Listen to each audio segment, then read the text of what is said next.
충북에서 만취 상태로 10대 여성들을 태우고 가던 20대 운전자가 음주 사고를 내 60대가 숨지는 등 5명의 사상자가 발생했습니다. 한범덕 전 청주시장의 배임 혐의를 지적한 감사원 감사 결과에 대해 후폭풍이 일고 있습니다. 철저한 수사를 촉구하는 목소리가 잇따랐습니다. 폭염과 함께 연일 오존주의보가 내려지고 있습니다. 고농도 오존은 마스크를 써도 소용이 없어 주의가 필요합니다. 여러분 안녕하십니까? 뉴스데스크 충북 소식입니다. 오늘 새벽 청주에서 또 음주 사고가 나 5명의 사상자가 발생했습니다. 자전거를 타고 가던 60대가 그 자리에서 숨졌는데요. 사고를 낸 20대 운전자는 만취 상태로 승용차에 10대 여성 2명을 태우고 있었습니다. 이초원 기자의 보도입니다. 오늘 새벽 3시 반쯤 검은색 승용차가 전속력으로 중앙선을 넘어 맞은편 승용차를 들이받습니다. 이 차량은 먼저 도로 위를 달리던 자전거를 들이받은 상태였습니다. 놀란 시민들이 뛰어가 상황을 살피고 몇 분 뒤 119 구급차가 들어옵니다.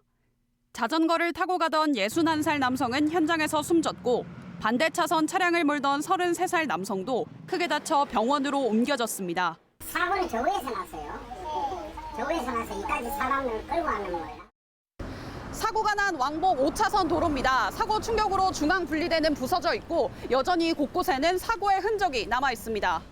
사고를 낸 차량 운전자는 23살 남성으로 혈중 알코올 농도는 0.098%, 면허 취소 수치였습니다. 당시 이 차량 뒷자리에 18살 여성 2명이 타고 있었는데 운전자와 동승자 모두 크게 다쳤습니다. 경찰은 이 남성을 음주운전 등의 혐의로 입건하고 치료를 마치는 대로 정확한 경위를 조사할 예정입니다. MBC 뉴스 이초원입니다. 청주의 한 초등학교에서 학생들이 집단 식중독 의심 증상을 보여 보건당국이 조사에 나섰습니다. 어제부터 20명이 넘는 학생들이 복통과 설사 등 식중독 증상을 보였고 학교 측은 추가 증상자 파악을 위해 전수조사를 진행하고 있습니다. 청주시 보건당국은 식중독 증상을 보인 학생들의 검체 검사를 진행하는 한편 학교 급식과의 연관성도 조사하고 있습니다. 한범덕 전 청주시장의 배임 혐의를 지적한 감사원 감사 결과에 대해 철저한 수사를 촉구하는 목소리가 잇따랐습니다. 국민의힘은 논평에서 청주시가 한 전 시장의 고교 후배를 위해 허위 보고서까지 작성하며 터미널 대부 계약을 체결했다는 감사원 감사 결과를 토대로 혈세가 낭비된 곳은 없는지, 특혜를 본 이는 없는지 명확히 수사해야 할 것이라고 밝혔습니다. 충북참여자치시민연대는 시외버스 터미널 수의 계약 과정은 청주시가 수십억 원의 재정 손실과 함께 시민을 속이고 우롱한 사건이라고 논평했습니다. 폭염이 이어지면서 또 다른 불청객인 오존이 찾아왔습니다. 충북에서는 지난 2달간 18차례나 오존주의보가 발령됐는데 역대 최다 규모입니다. 오존은 눈에 보이지 않기 때문에 침묵의 살인자라고도 불리는데 마스크를 써도 소용없다고 합니다. 이승준 기자가 보도합니다. 30도를 훌쩍 넘긴 초여름의 날씨. 미세먼지 걱정 없는 맑은 하늘이지만 시민들 휴대전화에 경보 문자가 옵니다.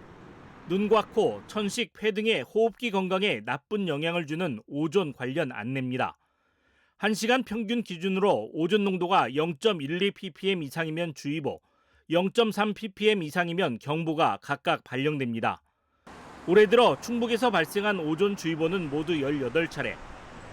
지난해보다 3배나 더 늘었고 최근 10여 년 새 가장 많았던 재작년 발령 횟수도 추월할 기세입니다.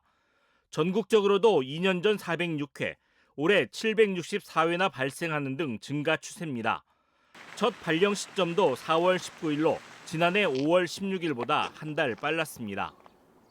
지금 기후변화로 인해서 기온이 상승하고 전 지구적으로 오존 배경 농도가 증가하고 있어서 그것도 우리나라에 영향을 미치고 있습니다.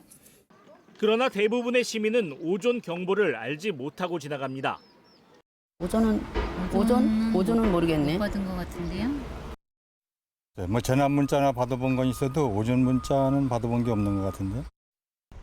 지자체가 설치한 전광판 등에 뜨는 정보가 유일하다시피 합니다. 오전은 긴급 재난문자 대상이 아니어서 환경부 에어코리아 사이트나 충북 보건환경연구원 등에 신청한 사람에게만 별도의 문자가 발송됩니다. 미세먼지하고 달리 재난안전법에 명시되어 있지 않고 눈에 보이지 않아서 저희가 경보제를 시행하고 있으나 무료 문자 서비스 신청하시는 분에 한해서 문자로 발송해드리고 있습니다. 전문가들은 오존이 눈에 보이지 않고 마스크로도 막을 수 없어 일단 주의보가 발령되면 실내에 머무르면서 오존이 가장 강한 시간을 피해야 한다고 말합니다. 발생이 잦아지고 농도도 높아지는 등 오존의 위협이 커지면서 제도적 뒷받침도 시급합니다. MBC 뉴스 이승준입니다. 의사협회의 집단행동을 규탄하는 집회가 오늘 청주에서 열렸습니다. 충북 공공의료 인프라 확충을 위한 민관정 공동위원회 150여 명은 도청 정문에서 중앙공원까지 행진하며 전공의와 의대생들이 즉각 복귀하지 않으면 전국 시민단체와 보건의료노조, 환자단체와 연대해 대응하겠다고 밝혔습니다. 이들은 일방적으로 의대 증원을 추진한 정부에도 책임이 있지만 의사단체들의 집단행동은 이기주의라고 주장했습니다. 국민의힘 차기 충북도당 위원장에 서승우 상당구 당협위원장이 선출됐습니다. 국민의힘 충북도당 운영위원회는 오늘 도당 위원장의 단독 입후보한 서승우 위원장을 만장일치로 선출했으며 오는 24일 중앙당 비대위가 승인하면 이종배 현 위원장에 이어 1년 임기를 맡게 됩니다. 서 위원장은 국민의힘 충북도당을 경쟁력 있게 이끌어 차기 지방선거 승리에 만전을 기하겠다고 밝혔습니다. 윤건영 충북교육감이 아침 간편식 제공과 초등 실력 다짐 주인공 프로젝트에 대한 추진 의지를 다시 한번 확인했습니다. 윤 교육감은 오늘 주간 회의에서 시범 학교를 방문해 학생들과 대화해보니 아침 간편식 제공의 필요성을 느끼게 됐다고 밝혔습니다. 또 전교조가 사실상 일제고사 부활이라고 반발하고 있는 초등 실력 다짐 프로젝트는 정책 취지나 방향을 정확하게 파악하지 못해 나온 반응이라며 상세히 설명할 필요가 있다고 밝혔습니다. 괴산에 있는 충북 아쿠아리움이 복합 전시 공간으로 꾸며집니다. 충청북도 내수면 산업연구소는 희귀 어종인 황금 철갑상어 9마리를 다음 주에 들여오고 사슴벌레와 장수풍뎅이 같은 곤충을 관람할 수 있는 전시관도 다음 달 31일까지 운영할 예정입니다. 충북 아쿠아리움은 쏘가리, 철갑상어 등 106종의 민물고기 4,600여 마리를 관리하고 있습니다. 우수 농산물 직거래 사업장인 옥천 로컬푸드 직매장 방문객이 90만 명을 넘어 누적 매출액이 250억 원으로 집계됐습니다. 이는 충북의 37개 로컬푸드 매장 가운데 가장 많은 액수입니다. 지난 2019년 5월 옥천읍 금북리에 처음 문을 연 옥천 로컬푸드 직매장에는 현재 420개 농가가 참여하고 있습니다. 진천에서 속이 노란 블랙보스 수박의 출하가 시작됐습니다. 충북 소식 마칩니다. 잠시 후 스포츠 뉴스가 이어집니다. 고맙습니다.